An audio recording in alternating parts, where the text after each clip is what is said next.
Welcome to NEET world SYA। आज हम अपना नया chapter magnetic effects of current सीखेंगे कुछ टिप्स और ट्रिक्स के साथ। ठीक है, चलिए आइए। सबसे पहले मैं शुरू करता हूँ डायरेक्शन ऑफ मैग्नेटिक फील्ड। अगर आपको ये निकालना है, इसके लिए हम 3 रूल पढ़ेंगे। आप बेसिकली 2 याद रखिए, एक राइट हैंड थंब रूल और एक right hand palm rule. Thumb rule में हम क्या करते हैं, फिंगर्स जो हैं, सॉरी, करंट जो है वो थंब की डायरेक्शन में जाएगा। ठीक है, आप करंट जहाँ जा रहा हो थंब रखिए और फिंगर्स को कर्ल करिए। Curl of finger will give you the magnetic field direction. Right hand palm rule में भी कुछ ऐसा ही होता है, आप विजिबल कर पा रहे होंगे यहाँ से, देखिए। राइट हैंड पाम रूल में हम थंब को करंट के डायरेक्शन में रखते हैं और पुश करते हैं अंदर की तरफ, तो push will give the direction of magnetic field. आगे आइए, बायोट-सैवर्ट लॉ में।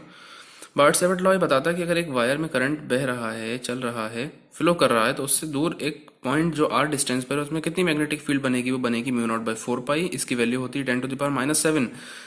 Ideal sine theta by R square tesla unit है, या तो इसकी unit weber per metre square है या न्यूटन एम्पियर है। इसका डायमेंशनल फार्मूला mt-2a-1 है।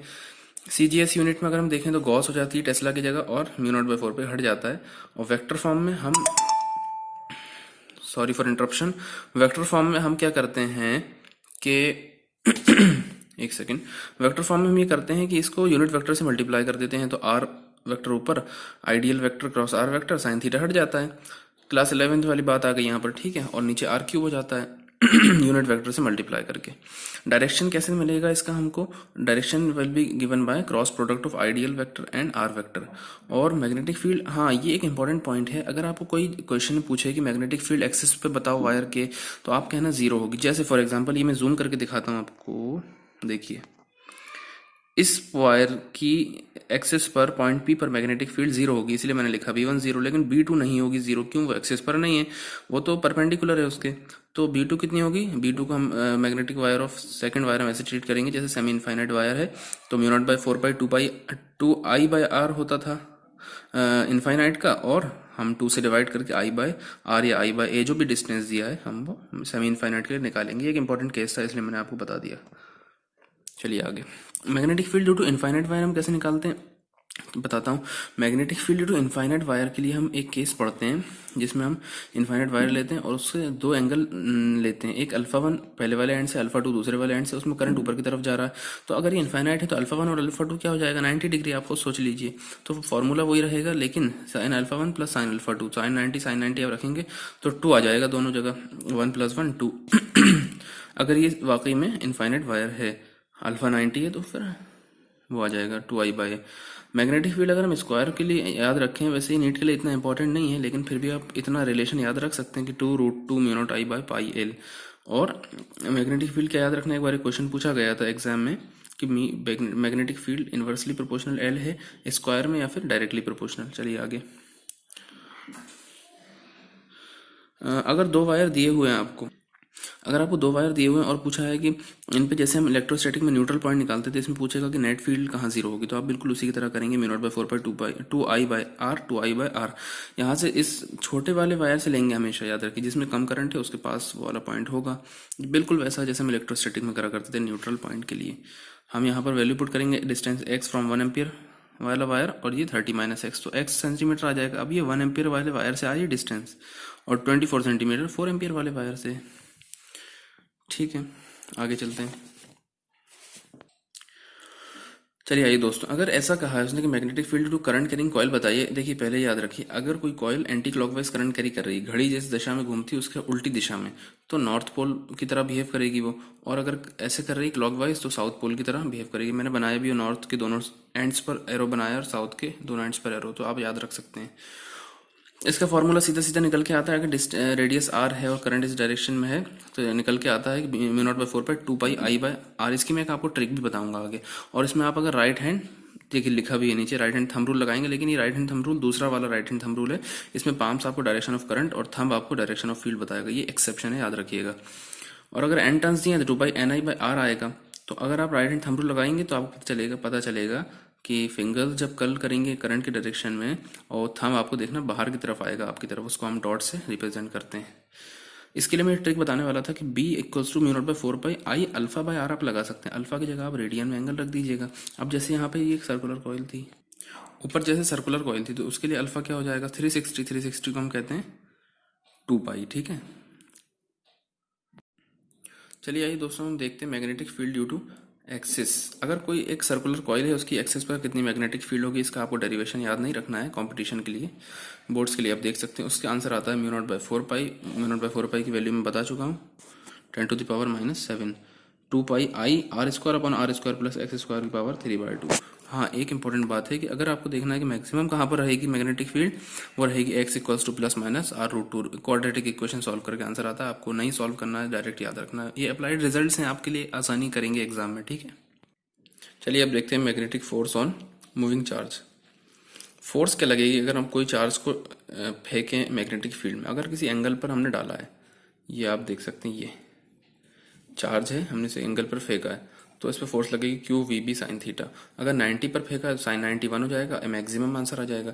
मिनिमम पर फेंका या फिर पैरेलल फेंका या कह रहे हैं एंटी पैरेलल फेंका है तो आंसर 0 आएगा। इसको हम एक और तरीके से लिख सकते हैं, मैं जूम करके आपको दिखाता हूँ। ये देखिए, अब force equals to Q V cross B vector. तो इसको हम कैसे लिख सकते हैं, v क्रॉस बी वेक्टर को। इसका मतलब होता है, आपने क्लास 11 पढ़ा होगा, फोर्स यहाँ पर v के भी परपेंडिकुलर और b के भी परपेंडिकुलर, मतलब एंगल 90 डिग्री है। और जब आप डॉट प्रोडक्ट करेंगे इन दोनों का तो 0 आंसर आएगा, क्योंकि डॉट प्रोडक्ट में cos 90 आता है, cos 90 0 होता है। ये आप हमेशा याद रखिएगा, पूछा जा चुका क्वेश्चन है। वर्क डन अगर हम निकालें तो work done F S cos theta होता है, cos 90 तो 0 हो जाएगा वर्क डन हमेशा, ऑलवेज, ठीक है। इसके लिए हम डायरेक्शन निकालते हैं अगर फोर्स ऑन चार्ज के लिए, तो वो क्या आएगी, फ्लेमिंग लेफ्ट हैंड रूल से आएगी। अब नया रूल आया है, इसको याद रखिएगा। इसको मैं याद रखता हूँ आई एफ बी आई से नीचे की तरफ, एफ थंब है, ये फर्स्ट फिंगर, ये middle finger, F B I. तो आई करंट की डायरेक्शन बताएगा, बी आपको ये वाली finger first finger magnetic field की डायरेक्शन, और फिर थंब आपका फोर्स की डायरेक्शन बताएगा। आगे चलते हैं। हमने वर्क एनर्जी थ्योरम लगा के पता लगा लिया, kinetic final energy kinetic initial energy के बराबर होगी। हाँ, ये इंपॉर्टेंट कुछ मैंने पॉइंट्स लिखे यहाँ पे से याद रखिएगा, पूछा जा चुका क्वेश्चन है भी। एफ एम यानी magnetic force only changes direction of charge particle, सिर्फ चार्ज पार्टिकल का डायरेक्शन वेरी करेगा। Does not change speed of charge particle, speed कोई नहीं वेरी करेगी, बिल्कुल नहीं करेगी। और काइनेटिक एनर्जी एंगुलर मोमेंटम और स्पीड रिमेन्स अनचेंज, याद रहेंगे हमेशा। तो ये एग्जाम में आ सकता है इस बार। लीनियर मोमेंटम चेंज हो जाता है, आप फॉर्मूला लिखेंगे वेक्टर फॉर्म में, आपको समझ में आ जाएगा। चलिए आगे बढ़ते हैं एक और इंपॉर्टेंट पॉइंट की तरफ। अगर प्लस क्यू चार्ज को हमने मैग्नेटिक फील्ड में परपेंडिकुलरली अगर हमने उसे किसी गन से फायर कर दिया, छोटी गन होगी तो मैं ऐसा बताता हूँ, छोटी गन छोटा सर्कल बनाएगी, बड़ी गन बड़ा सर्कल बनाएगी। कोई रॉकेट लॉन्चर से फायर कर दिया तो वो बहुत खतरनाक हो जाएगा। अब मैग्नेटिक फोर्स यहाँ पर हम इक्वेट करते हैं सेंट्रीपिटल फोर्स के बराबर, क्योंकि जब भी कोई चीज़ सर्कल में घूमती है तो अंदर की तरफ एक फोर्स लगती है, इसका नाम है सेंट्रीपिटल फोर्स। दिख भी रहा है यहाँ पर अंदर, मैं दिखा देता हूँ जूम करके, दिख रहा है आपको। चलिए वापस आइए, तो हम इक्वेट करके इसकी रेडियस का आंसर निकाल लेते हैं। r equals to M V by Q B, R equals to, इसको मोमेंटम लिख दिया एम वी को, मोमेंटम की जगह अंडर√2m लिख दिया, और टू एम ई को सिर्फ क्यू वी लिख दिया, तो ये आंसर आ गया। टाइम पीरियड वही रहता है 2πm बाय क्यू बी, और इसका उल्टा फ्रीक्वेंसी ओमेगा क्या होता है, एंगुलर फ्रीक्वेंसी, ये 2πf होता है, 2π/t होता है, 1/2 को हमने f लिख दिया। ये एक इंपॉर्टेंट पॉइंट लिखा हुआ है कि टी एफ और ओमेगा सिर्फ काय पे डिपेंड करेंगे, नेचर पे, यानी Q/m रेशियो पे। चलिए आगे चलते। चलिए दोस्तों, हम पढ़ते हैं लॉरेंस फोर्स। अगर किसी जगह पर इलेक्ट्रिक और मैग्नेटिक दोनों फील्ड प्रेजेंट हैं तो वहाँ पर एक फोर्स आती है जिसको कहते हैं हम लॉरेंस फोर्स। वो फोर्स का फॉर्मूला क्या होता है, Q E plus Q V B. Q हमने कॉमन निकाल लिया और वी और बी के बीच में क्रॉस लगा दिया, क्योंकि वो वेक्टर क्वांटिटीज है ना। Velocity of charge particle to move undeflected, question पूछता है ऐसे वेलोसिटी पैदा हो जिसमें चार्ज पार्टिकल अनडिफ्लेक्टेड चला जाए, कोई डिफ्लेक्शन ना हो, तो वो है v equals to E by B. Cyclotron पढ़ते हैं। साइक्लोट्रॉन में क्या है, टाइम पीरियड और आपको काइनेटिक एनर्जी याद रखना। एक बार आया हुआ क्वेश्चन है नीट का, मैं भी सॉल्व कराऊंगा तो आपको मिलेगा कि पूछ लिया था टाइम पीरियड क्या है, 2πm by Q B 1/f। Frequency हो जाएगी, आपको फ्रीक्वेंसी निकालना है तो क्यू बी बाय 2πm होगी, वही पिछला वाला जो केस पढ़ा था हमने। काइनेटिक एनर्जी पूछा हुआ क्वेश्चन है। काइनेटिक एनर्जी होती है half Q square B square R square upon M, वही जो हमने फॉर्मूला पढ़ा था ये वाला, इसी से निकाली है। बढ़ते हैं एक और इम्पोर्टेंट केस की तरफ। अभी हमने पढ़ा था कि चार्ज पार्टिकल को अगर प्रोजेक्ट करेंगे तो क्या फोर्स आएगी। अब हम पढ़ेंगे अगर वायर रखा हुआ है तो क्या फोर्स आएगी। अगर किसी एंगल पर टिल्टेड वायर रखा हुआ तो उस पर फोर्स बनती है BIL sine theta, B I L sine theta. ये क्यू वी बी लिखा हुआ है साइड में, आप देख सकते हैं क्यू वी बी और क्यू आई टी से निकला हुआ फॉर्मूला है। इसका डायरेक्शन देगा क्रॉस प्रोडक्ट एल और बी का, एल का डायरेक्शन करंट बताएगा, और या फिर फ्लेमिंग का लेफ्ट हैंड रूल से डायरेक्शन पता चलेगा, ठीक है। मैक्सिमम ये भी 90 डिग्री पर रहेगा, साइन 91, मिनिमम 0 या 180 पर रहेगा। अब ये केस पूछता है आपसे, एग्जाम में पूछ सकता है कि अगर दो वायर रखे हुए हैं तो उनके बीच में मैग्नेटिक फोर्स बताइए। सबसे पहले आप राइट हैंड पाम रूल लगाकर निकालेंगे कि दोनों वायर पर कौन सी जगह मैग्नेटिक फील्ड बन रही है, या तो आउटवर्ड या इनवर्ड मैंने निकाला हुआ है। उसके बाद आप लेफ्ट हैंड थंब रूल लगाएंगे, वो सॉरी फ्लेमिंग का लेफ्ट हैंड रूल लगाएंगे। उसका फॉर्मूला ये दिया हुआ है मैंने। और उस अगर सेम डायरेक्शन में करंट जा रही है तो अट्रैक्ट करेंगे वायर एक दूसरे को, आपस में अट्रैक्शन होगा। अगर अपोजिट है डायरेक्शन करंट की, एक ऊपर जा रहा है करंट एक नीचे आ रहा है, तो रिपेल करेंगे। तो ये उसको मैंने वेक्टर फॉर्म में लिखा हुआ है।